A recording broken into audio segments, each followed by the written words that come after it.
Bom dia, irmãos. Alegria muito grande poder lecionar essa lição hoje pela manhã. E a lição trata dos ensinos e exemplos que nós encontramos no livro de Marcos, capítulo 12. O livro de Marcos é o nosso texto bíblico, né, da base para toda esses ensinos, esses exemplos. E também nós temos aqui o texto áureo, que está em Marcos capítulo 12, do verso 30 e o verso 31, que eu leio agora nesse instante, né? Amarás, pois, ao Senhor teu Deus de todo o teu coração e de toda a tua alma e de todo o teu entendimento e de todas as tuas forças. Este é o primeiro mandamento. E o segundo, semelhante a este, é: amarás o teu próximo como a ti mesmo. Não há outro mandamento maior do que estes. Nós vamos orar pedindo a direção de Deus para a nossa aula desta manhã, desta hora. Em nome de Jesus, nós queremos, ó Pai, te agradecer por estarmos aqui, te agradecer, ó Deus, pelo privilégio de poder lecionar esta lição, e a nossa oração é que o Teu Espírito, ó Deus, possa nos conduzir, não somente nessa ministração, mas também, ó Deus, tocando no coração de cada pessoa que está conosco e que também aqueles que mesmo não estando agora, mas estarão ouvindo, ó Deus, que eles sejam tocados pela Tua Palavra e que Teu Espírito Santo possa transformar a vida de cada um. Nós oramos assim no nome de Jesus. Amém. Meus irmãos, a lição de hoje, ela traz para a gente aqui algumas lições, né?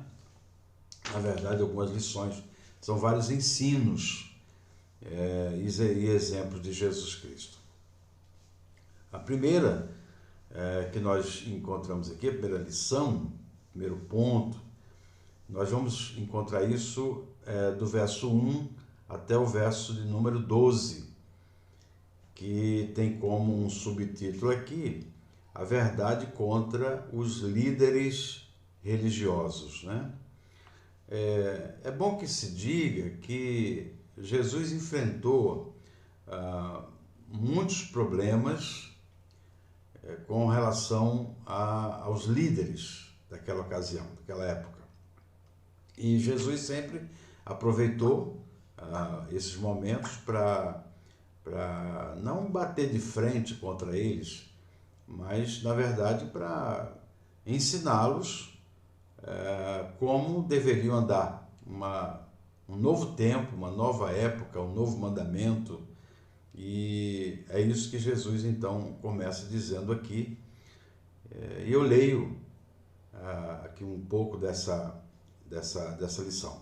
As pessoas a quem a comparação desta palavra da vinha é dirigida são os líderes religiosos, claramente distinguidos por eles mesmos.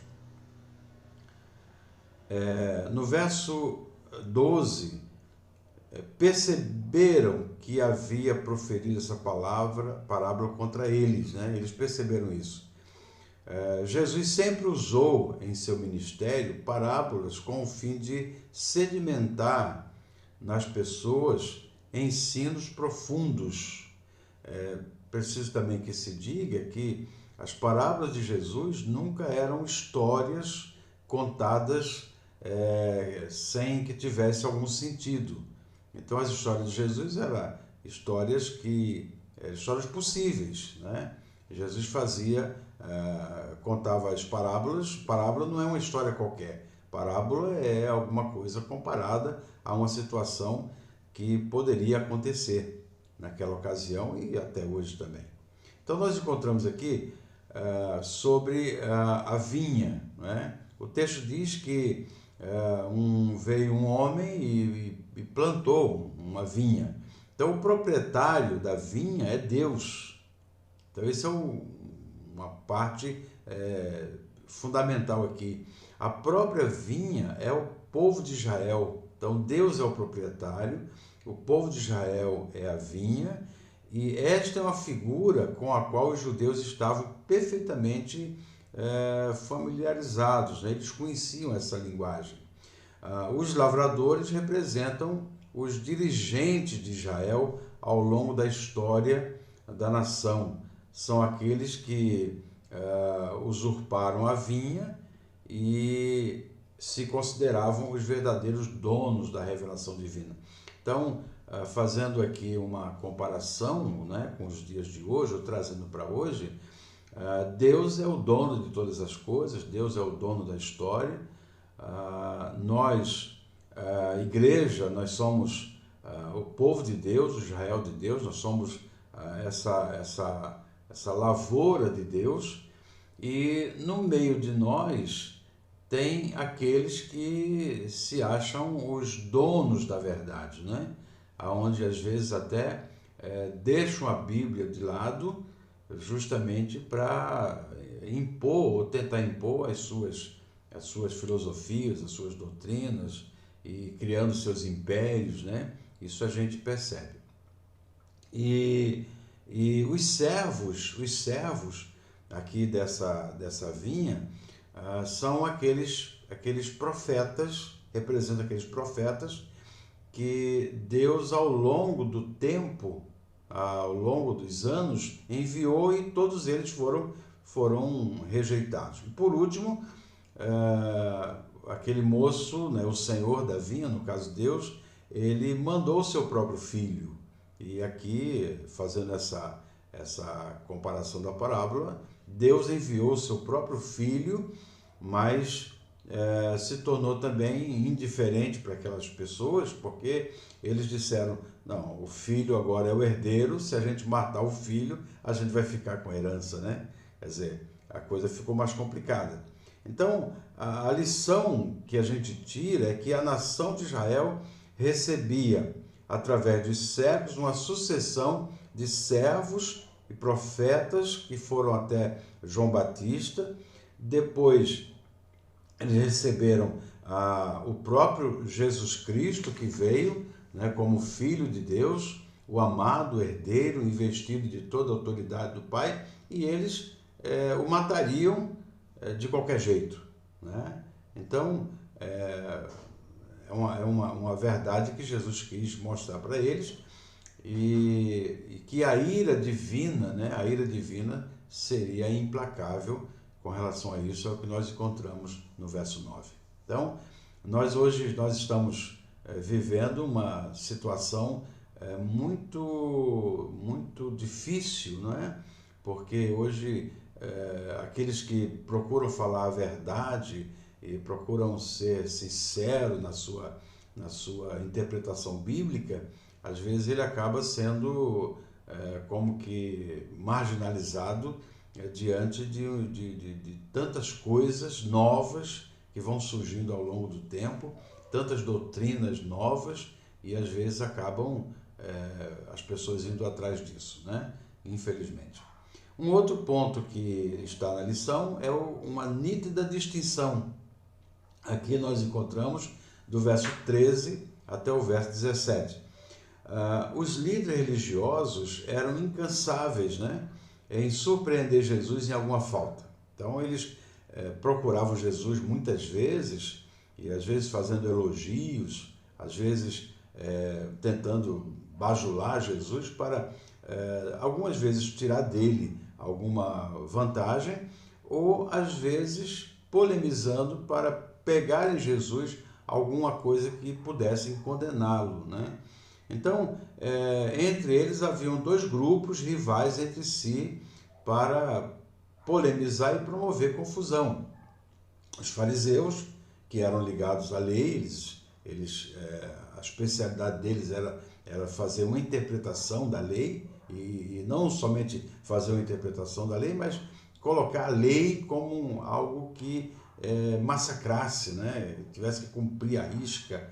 Então isso era a função deles. E os herodianos eram um grupo nacionalista, eu diria um grupo político, apoiadores da dinastia de Herodes. Então, se por um lado queriam pegar Jesus em alguma falha no aspecto religioso, havia também um grupo que queria pegar Jesus de uma forma política, porque Jesus Cristo ele veio e ele disse que era o rei dos reis, né? Ele veio com essa mensagem. Então, Jesus então se defende, né? Jesus defende no sentido de separar igreja e Estado, porque eles queriam pegar Jesus nessa questão de pagamento, né? de impostos, e Jesus vai dizer que deve dar a César o que é de César e a Deus o que é de Deus. Ele pega uma moeda e diz assim, o que é que você vê nessa moeda? Eu vejo a imagem do César, então dá a César o que é de César e a Deus e aquilo que é de Deus. Jesus defende que cada um tem o seu propósito, né? A igreja tem um propósito. O propósito da igreja é salvar, levar o evangelho. A propósito da igreja é levar o homem ao céu. E o propósito do Estado é outro. O propósito do Estado é cuidar do Estado, da saúde, cuidar da administração, cuidar daquilo que é pertinente ao Estado. Então, Jesus prova com isso que a igreja não deve se misturar com as coisas do Estado e nem o Estado com a igreja, né? A igreja, o Estado ele tem que ser laico, ou seja, o Estado não pode ter oficialmente uma religião, ele precisa ter um relacionamento bom com todas elas. A igreja não está aqui para promover políticos, ideologias e governantes, mas, infelizmente, muitos cristãos se arvoram, né? essa bandeira e quantas decepções nós não vemos com isso. Muitas vezes igrejas que se envolvem com partidos políticos e com políticos, e a gente sabe aí os escândalos que acontecem. Eu, por exemplo, pessoalmente, eu não gosto de me envolver com isso. Eu acho que cada um tem o seu lugar. Eu penso que nós precisamos, como evangélicos, a gente também é cidadão dessa pátria, a gente precisa exercer os nossos direitos, cobrar os nossos direitos, e a gente precisa pagar os nossos impostos, a gente precisa respeitar nossas autoridades, conforme diz a Bíblia, mas a igreja não deve se envolver com política. Na minha opinião, a igreja não deve se envolver com política. Eu acho que são coisas que precisam ser diferenciadas.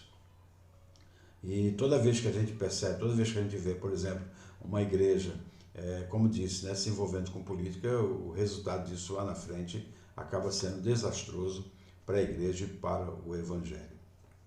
Não que a política não esteja no nosso DNA, a política está.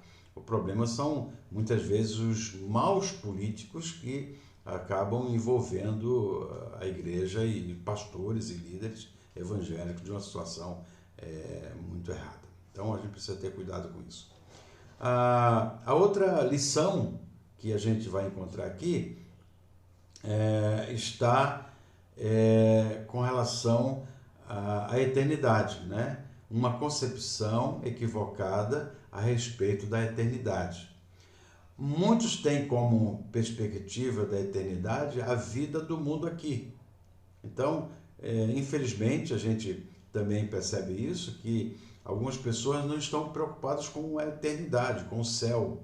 As pessoas estão preocupadas com o momento. Então, alguns procuram Deus, procuram a igreja apenas para ter dinheiro, apenas para obter alguma vantagem, quando, na verdade, deveriam se preocupar com a eternidade. O erro é acreditar que a eternidade é a sombra da vida vivida aqui. Os incautos religiosos enviam um grupo cético, né? Ou seja, que não acreditavam, que chamado de saduceus, a fim de testarem, conturbarem e promoverem a prisão e morte de Jesus. Os saduceus não criam em ressurreição, não criam em milagres, não criam em anjos e espírito. Eles só criam em Deus, né? E não cria nas outras coisas. Segundo o comentarista Barclay, a função do sumo sacerdote normalmente era desempenhada por um saduceu, um partido rico de aristocratas. Eles haviam erradamente presumido que haveria continuação do relacionamento conjugal na eternidade. Jesus deixa bem claro que os erros eram decorrentes do desconhecimento das Escrituras e do poder de Deus. Esse é o grande problema, né? Nós até falamos semana passada lá presencialmente que o grande problema do ser humano é não conhecer as Escrituras. Ele às vezes tem um conhecimento muito superficial, ele não conhece, ele não se aprofunda, ele não procura tirar dúvidas, ele às vezes pega um texto isolado, não um contexto, então ele às vezes faz para si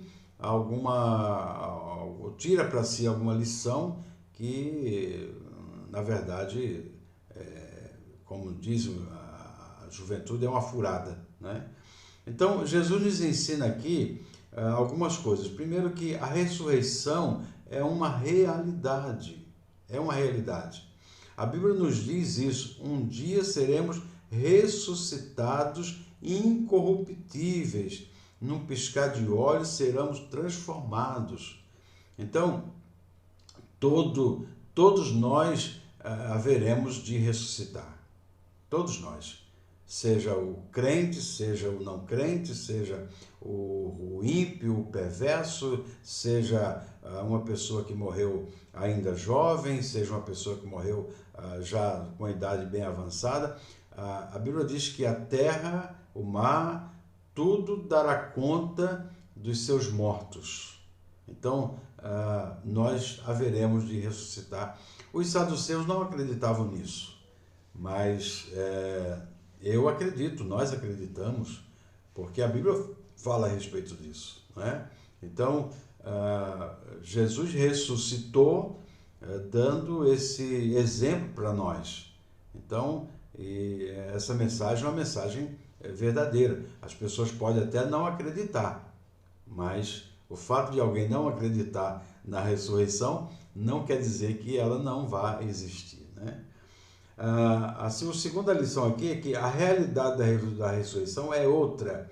A Bíblia nos garante que nosso corpo receberá um upgrade, né? Falando aqui dessa maneira tão moderna de hoje, para vivenciarmos a nova realidade. O Senhor mesmo restaurará nosso corpo abatido, corruptível, para ser conforme o seu em glória. Então a Bíblia, em Filipenses 3:21, menciona que nós receberemos um outro corpo, né? Um corpo incorruptível. Não dá para a gente saber se é essa mesma aparência que nós temos, né? Eu espero que seja uma aparência melhor do que a minha, por exemplo. Mas não sei se vai ser essa aparência. Mas o fato é que nós receberemos um corpo incorruptível, ou seja, não haverá doença, não haverá dor de cabeça, não haverá câncer, não haverá nada ruim. Nós teremos um corpo conforme a glória de Jesus, né? A gente não sabe exatamente como vai ser esse corpo, mas o que a gente tem, a indicação bíblica é que esse corpo será um corpo glorificado, assim como foi o corpo de Jesus. A outra coisa é que os anjos, eles são a realidade. Os saduceus não acreditavam. Eles preferiam não acreditar nos anjos. A Bíblia diz que eles são seres espirituais, criados para o serviço de Deus. Não devem ser cultuados. É bom que a gente mencione isso. Os anjos não devem ser cultuados, pois são conservos nossos a adorar somente a Deus. É preciso a gente também desmistificar algumas questões aqui. Tem pessoas que estão fazendo oração aos anjos. Isso é errado, né? Aliás, a oração, a gente precisa dirigir ao Deus Pai, né? Ao Deus Pai. A oração é dirigida ao Pai. Em nome de Jesus. E na intermediação, né, do Espírito Santo, é o Espírito Santo quem se encarrega de consertar, de endireitar aquilo que a gente não sabe pedir. O Espírito Santo se encarrega de consertar isso diante de Deus. Então, nós pedimos ao Deus Pai, o Espírito Santo é o nosso intercessor, e sempre que nós terminamos de orar, nós oramos em nome do Filho, em nome de Jesus Cristo. Por exemplo, é correto orar a Jesus? Não é. É correto orar ao Espírito Santo? Não, não se deve fazer isso. A gente deve orar ao Pai, o pedido deve ser encaminhado ao Pai, em nome de Jesus. E é o Espírito Santo o nosso intercessor. Agora, tem pessoas orando a anjos, o que é algo realmente que não se deve fazer, né? Os anjos não devem ser cultuados. Outra coisa que também menciona é que há uma concepção de que as pessoas têm um anjo da guarda, né? Na verdade, não existe anjo da guarda. Existe anjos que estão a serviço de Deus. E Deus pode determinar que os anjos estejam ao nosso lado. E eu creio que sim. E se alguma coisa, às vezes um livramento, alguma coisa que de ruim que aconteceria, não acontece, porque Deus, ele nos guarda colocando os seus anjos ao nosso redor. Na verdade, a gente não tem um anjo da guarda, a gente tem anjos que estão a serviço de Deus, nos guardando, nos protegendo, nos ajudando nas horas de dificuldade.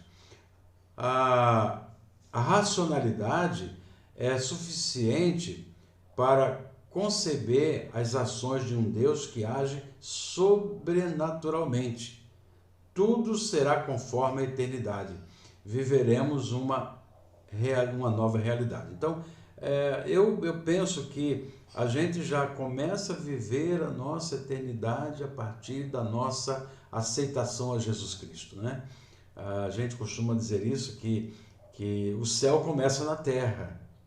Então, a gente já começa a viver momentos tão bons, tão agradáveis, né? Na comunhão dos irmãos, na presença de Deus, nos cultos que nós prestamos ao Senhor. O céu começa na terra, e essa eternidade, então, acontecerá de maneira real a partir da nossa morte e da nossa presença na eternidade. Uma concepção correta a respeito da vida com Deus. Aqui nós encontramos também no capítulo 12, do verso 28 a 34. Um escriba interroga Jesus sobre qual é o principal dos mandamentos, né? Jesus resume em amar a Deus sobre todas as coisas e ao próximo como a si mesmo. O significado do mandamento amar a Deus é que ele deve ser amado com a capacidade que o homem possui. Este é o alicerce e resumo da obrigação total do homem para com Deus. É sempre fácil permitir que o ritual ocupe o lugar do amor. É fácil o culto chegar a ser algo apenas do tempo em lugar de ser algo de toda uma vida. O sacerdote e o levita poderiam passar juntos ao viajante ferido porque tinham pressa de chegar ao templo para cumprir seu ritual. Veja só o que Jesus está querendo ensinar aqui. É que o amor a Deus, ele deve existir, assim como o amor às pessoas, ao próximo, também deve existir, né? É possível alguém amar as pessoas sem esse entendimento de que precisa amar a Deus? É possível. Tem pessoas que não amam a Deus como deve ser amado, mas ele ajuda pessoas, ele ama pessoas, são pessoas boas, né? Não está completo nisso. Por outro lado, é possível também que pessoas amem a Deus, né, ou digam que amam a Deus, e não amam as pessoas. É possível, mas não é o ideal, né? Não é isso que Jesus recomenda. O que Jesus recomenda é que esses dois mandamentos, na verdade, não sejam separados, é um só mandamento. Amar a Deus sobre todas as coisas e ao próximo como a ti mesmo. Algum tempo atrás eu ouvi alguém mencionando que a gente precisa amar mais ao outro do que a nós mesmos. Também é uma posição errada, na minha visão. Eu acho que a gente precisa amar ao outro a partir do amor também que nós temos por nós mesmos. Não é o amor por nós mesmos nesse sentido da gente querer ser um ídolo, né? Ou idolatrar a si mesmo, ou achar que nós somos melhores do que as outras pessoas, não. Nós amamos ao outro assim também como nós amamos a Deus e amamos a nós mesmos. Porque ninguém pode amar o outro sem primeiro amar a si. Então eu preciso gostar de mim para poder gostar do outro. Então, geralmente você encontra pessoas que são amargas, pessoas difíceis, pessoas que têm uma dificuldade muito grande de relacionamento, geralmente elas têm também problemas particulares, problemas pessoais. Então, esse mandamento, que é um só, ele diz, amar a Deus sobre todas as coisas e ao próximo como a ti mesmo. Está envolvido, está englobado. Esse culto que nós prestamos a Deus, né, é um culto verdadeiro, em espírito e em verdade. E ele precisa estar recheado, ele está recheado de amor também, amor ao próximo, né? Porque senão a gente pode estar prestando um culto vazio, e não deve ser isso o nosso sentido. Ensinos a respeito do Messias é um outro ponto que a gente precisa considerar. A lição traz esse assunto aqui. Cristo e Messias são em realidade a mesma palavra em grego e em hebraico. Messias está voltado para o hebraico, na língua hebraica é Messias, e o Cristo no grego. Ambos significam ungido, né? O versículo 35 diz: como os escribas podem dizer que o Cristo é filho de Davi? Observe que há o artigo definido, o Cristo. A razão para o uso desse título é que na antiguidade a maneira de fazer alguém rei era ungí-lo com azeite. Jesus cita o Salmo 110:1, o ungido de Deus que viria. O que Jesus busca ensinar é que o Messias é muito mais. O que havia de vir não era só filho de Davi, porque a ideia é de que Davi era um rei, então o filho de Davi, a gente volta para aquele pensamento judaico de que o Messias viria como um rei terreno, libertador, alguém com poder para guerrear, e na verdade Jesus não veio com essa finalidade. O problema era esse, que o título de filho de Davi trazia a ideia de um Messias envolto em finalidades meramente políticas e nacionalistas. Era um termo com grande relevância teológica, mas a concepção popular o esvaziava, indicando um reino terrestre. Jesus desconstrói essa ideia popular equivocada a respeito do Messias. O comentarista Barclay, que o autor cita mais uma vez, diz assim: Jesus está fazendo aqui o que constantemente buscava fazer. Ele está buscando tirar das mentes a ideia de um Messias conquistador, que teria que fundar um império terrestre, e pôr nelas a ideia de um Messias que seria o servo de Deus e que traria para os homens o amor de Deus. Então, Jesus traz aqui mais uma vez esse pensamento, né, essa ideia de que o Cristo era o Messias, porque o Messias estava na cabeça dos judeus. O Cristo, que tem a ver com o sofredor, com daquele que Isaías menciona, que seria maltratado, seria pisado, não viríamos nele uma imagem boa, né? Esse Cristo era o Messias. Então, o Messias não era, e o Cristo não era só filho de Davi, era o Messias, aquele que havia prometido, e Jesus veio e fundou o seu reino, mas não um reino terreno, mas um reino espiritual, um reino celestial. Então essa é uma mensagem que a gente precisa ter em nosso coração e que talvez isso até hoje, né? Talvez não, até hoje os judeus, né? Os judeus ainda enfrentam essa dificuldade de aceitar o Cristo e ainda esperam o Messias, porque queriam um reino terreno, né? E para finalizar aqui essas lições, nós encontramos aqui sobre uma concepção correta sobre a oferta, né? Uma concepção correta sobre a oferta. Está aqui também no capítulo 12, do verso 41 até o verso 44. Nesse texto, vemos uma mulher que foi destacada pelo Mestre, por Jesus.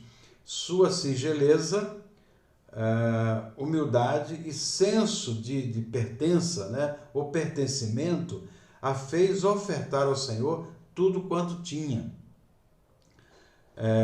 Jesus então vai ao templo, ele está no templo, e ele percebe, está isso narrado, né, no texto que eu citei, está ali no templo e Jesus vê que homens afortunados, né, homens com muito dinheiro, entregavam grandes ofertas.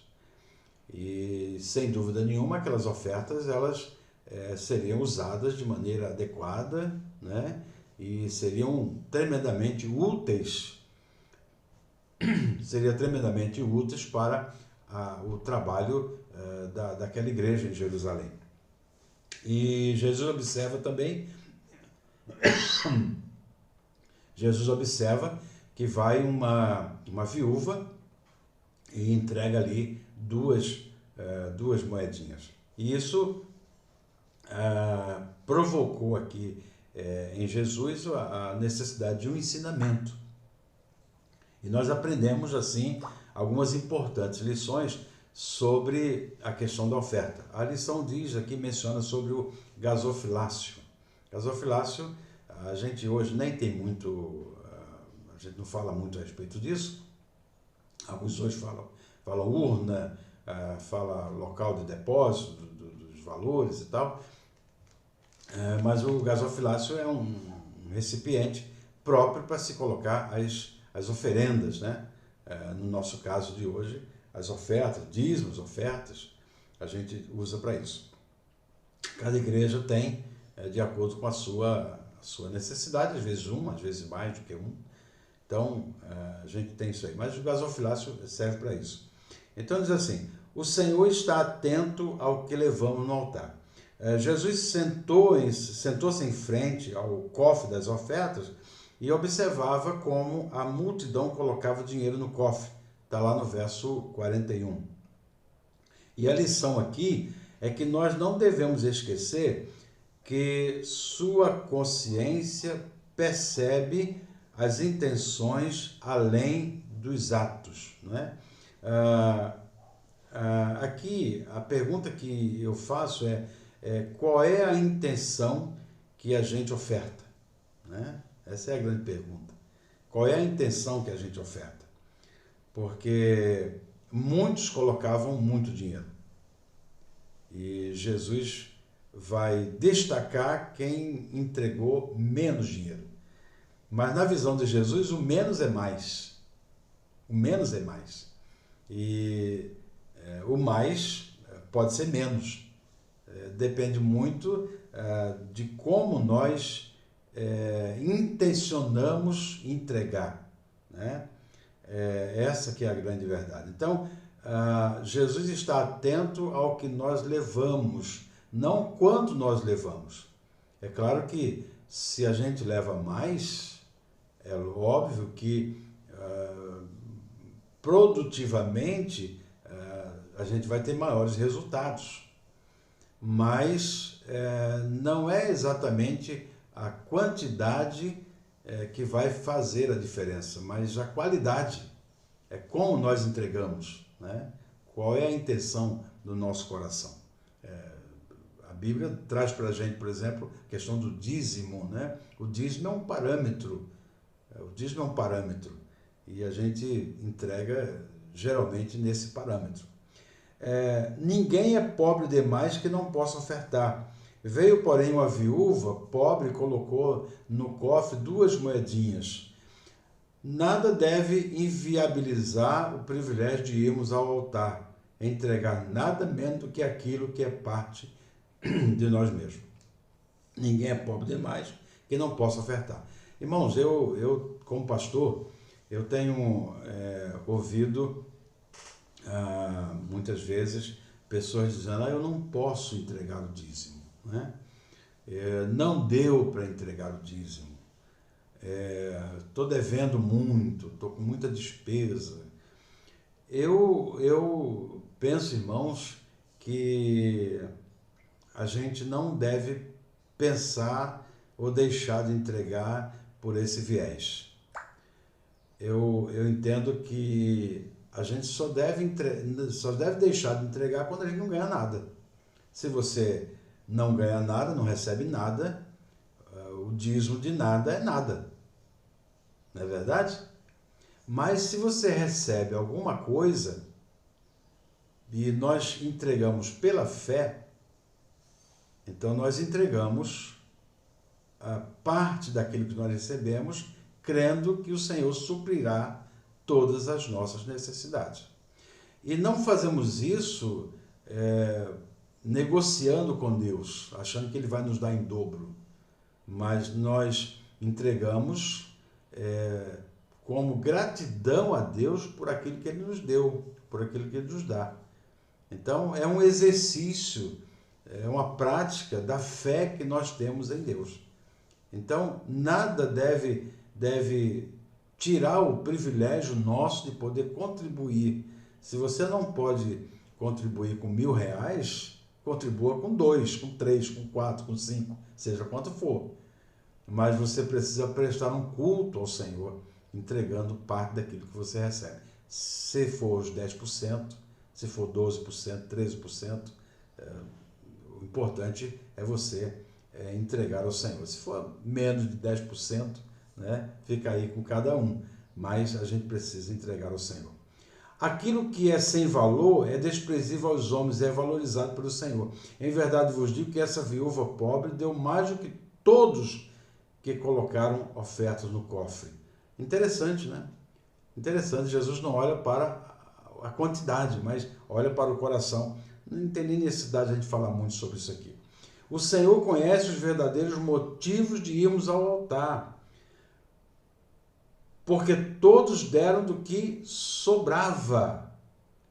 Muitos o fazem por ostentação, compensação, escambo, né, como diz o texto, a lição, ou troca. Algumas pessoas fazem por troca, ou por uma questão de religiosidade. Poucos são motivados pela gratidão e louvor. Eu quero destacar isso aqui. O único motivo que a gente precisa ser um dizimista, que a gente oferte, é pela gratidão que nós temos pelo que Deus fez, pelo que Deus faz, pelo louvor, e porque nós reconhecemos a necessidade de dar seguimento à sua obra, que é uma obra da igreja. Então, através de missões, através da ajuda aos pobres, através do sustento da igreja, uma série de coisas. E por último, o gasofilácio não é posto de troca, mas é altar de entrega. Eu quero finalizar aqui dizendo, porque todos deram do que sobrava, mas ela da sua pobreza deu tudo o que possuía, todo o seu sustento. Muitos acreditam que vão ao altar para trocar sua oferta por bênção. Todo engano. Altar é o lugar especial de entrega total e completa ao Senhor. Meus irmãos, eu finalizo aqui agradecendo a Deus por esta lição, tantas lições preciosas que nós extraímos aqui, E eu espero que você, assistindo, você possa assistir quantas vezes você quiser e que essas palavras sejam úteis para a sua vida, para a glória de Deus. Eu finalizo orando, agradecendo mais uma vez por essa oportunidade. Pai, muito obrigado por esta lição tão maravilhosa, tão preciosa, que abençoou tanto a minha vida. E eu espero que possa abençoar a vida dos meus irmãos, dos meus amigos, e eu peço em nome de Jesus. Amém.